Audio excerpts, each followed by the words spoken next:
कालीचरण महाराज का विवादित बयान सामने आया। मुसलमान बिना थूके नहीं खिलाते पिलाते, ये उनका कहना है। ये मुसलमानों का ट्रेंड है। कालीचरण का ऐसा कहना है, वे बिना थूके कुछ बेचते ही नहीं है। इसे थूक जिहाद बोला जाता है। दुकानदारों पर नेम प्लेट लगाने के आदेश का भी उन्होंने समर्थन किया है। तो कालीचरण पहले भी अपने बयानों को लेकर चर्चा में बने रहे हैं। अब रतलाम जब पहुंचे तो लोगों के सामने अपने विचार रख रहे थे, जनता जनार्दन के सामने अपने विचार रख रहे थे। विचार में कुछ ऐसे विचार रख दिए जो विवादित हो गए। क्या कहा है कालीचरण महाराज ने, सुनिएगा। रतलाम पहुंचे हैं कालीचरण महाराज।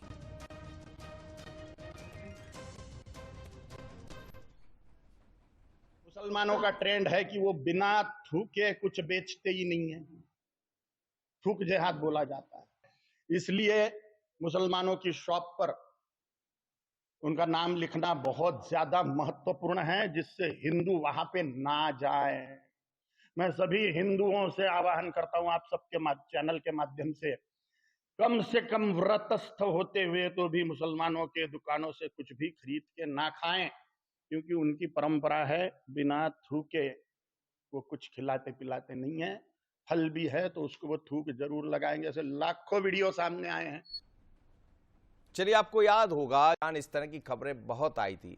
हालांकि बाद में इन सभी खबरों पर विराम लग गया और ये मसला जो गरमाया है वो नाम लिखने को लेकर। उत्तर प्रदेश में ये कहा गया था कि जो भी व्यक्ति है, जहां से कांवड़ यात्राएं निकलती है, जो भी दुकानदार है वो अपने दुकान के सामने अपना नाम लिखेगा। उसके बाद ये मसला कोर्ट तक भी पहुंच गया और कोर्ट में पहुंचने के बाद मसला थम गया। लेकिन महाराज अभी भी ये कह रहे हैं कि नाम लिखना चाहिए। उन्होंने समर्थन भी किया है और एक बार फिर कहा है कि मुसलमान जो करते हैं ठीक नहीं है। लेकिन बंसल न्यूज के कुछ सवाल है, उस सवाल पर आप नजर डाल लीजिए। क्या सनातन पर खतरे को लेकर संतों की बन रही एक राय? बार बार क्यों अमर्यादित हो जाती है संतों की भाषा? संतों को अपनी बात रखने का एक शालीन माध्यम भी चुनना चाहिए। राजनीतिक मसलों पर संतों के विचार कितने सही है? और ये अपने आप में बड़ा सवाल है। सीएम योगी आदित्यनाथ की दुकानों पर नेम प्लेट लगने के आदेश का समर्थन किया है। कालीचरण महाराज ने कहा कि मुसलमान का ट्रेंड है बिना थूके कुछ नहीं बेचते। लेकिन इस मुद्दे पर मेरे साथ न्यूज हेड जुड़ रहे हैं हमारे शरद द्विवेदी जी। शरद जी, बहुत स्वागत है आपका। क्या कहेंगे शरद जी, कालीचरण के बयान पहले भी विवादों में रहे हैं, पहले भी उन्होंने ऐसा कुछ कहा था, बल्कि जेल तक जाना पड़ा था। लेकिन ये जो मसला है जिस पर सुप्रीम कोर्ट की तरफ से भी कहा गया, एक तरह से कहा गया कि ठंडा हो गया, लेकिन फिर से क्या गर्म कर दिया कालीचरण महाराज ने ये कहकर? देखिए, संत को मनोज जी बहुत सामान्य सा प्रश्न है जो सबके मस्तिष्क में होता ही है कि संत को किस लिए चर्चा में रहना चाहिए। अपनी संतत्व की, समाज को समरसता से बांधने की अपनी शैली की वजह से चर्चा में रहना चाहिए, या फिर विवादित और कटु बातें कह के चर्चा में रहना चाहिए। अगर आप हमारी सनातन परंपरा में देखेंगे तो एक से एक ऋषि हैं और इनमें दुर्वासा भी एक ऋषि हैं जो बहुत विद्वान है। लेकिन सिर्फ उनके क्रोध की वजह से हम उनके प्रति वो दृष्टि शायद नहीं रखते हैं जो दृष्टि हम अन्य उन्हीं के समकालीन या उनके पूर्ववर्ती या उनके बाद के संतों के प्रति रखते हैं। तो ये एक नकारात्मक भाव है कि आप समाज के किसी भी तत्व को लेकर आप समाधान नहीं बता रहे हैं, आप विवाद बता रहे हैं।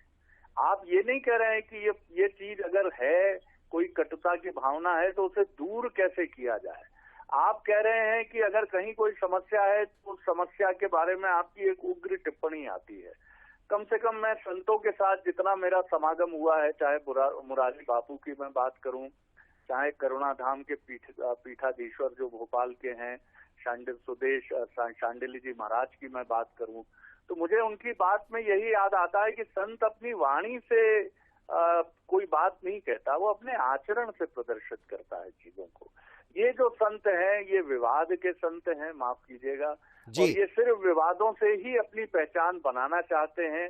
इसीलिए ये विवादों से घिरते हैं, विवाद से निकलते हैं, लेकिन उनकी चर्चा हो जाती है। लेकिन ये न संतत्व की भाषा है और न ये समाज को एकजुट करते हुए सभी के प्रति स्नेह और प्रेम की भाषा है। बिल्कुल, आपने ठीक कहा शरद जी। कई बार इस मुद्दे पर मेरा एक सवाल और है आपसे। ये चर्चा हुई, ये संत यदि चाहें, क्योंकि उनके साथ एक बड़ा हुजूम होता है, लोग विश्वास रखते हैं, उनके दर्शन करने पहुंचते हैं, उनकी बातों पर आगे बढ़ने का प्रयास भी करते हैं। क्या ये नहीं हो सकता है कि यही संत बिरादरी, मैं सभी संतों के बारे में नहीं कहूंगा, जैसा आपने भी कहा, कुछ संतों का आपने जिक्र भी किया, लेकिन क्या संतों को ये नहीं करना चाहिए कि वो जोड़ने पर ज्यादा बात करें बनस्पत तोड़ने पर?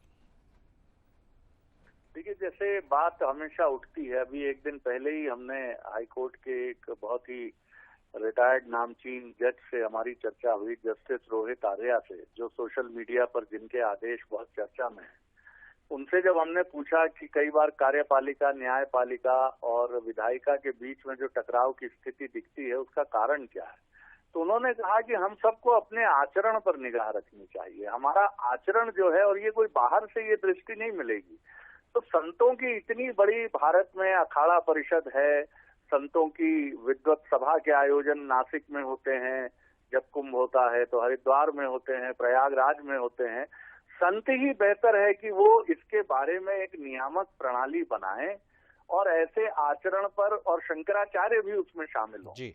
और ये इनकी तरफ से ये नियमावली जारी हो कि संत इस तरह की वाणी न बोलें और इस तरह की भाषा जो भारत की समरसता या भारत की सौहार्द्रता को कहीं ना कहीं चुनौती देती है, क्योंकि धर्म सत्ता का मार्गदर्शन हमेशा संत सत्ता ने किया है।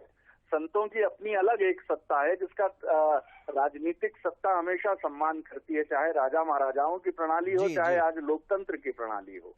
तो भारत धर्म बहुत प्राणवान इकाई है, लेकिन अब दुर्भाग्य ये है कि हमारे ये संत न भ्रष्टाचार पर बोलते हैं, न खराब सड़कों पर बोलते हैं, न जनता की कठिनाइयों पर बोलते हैं।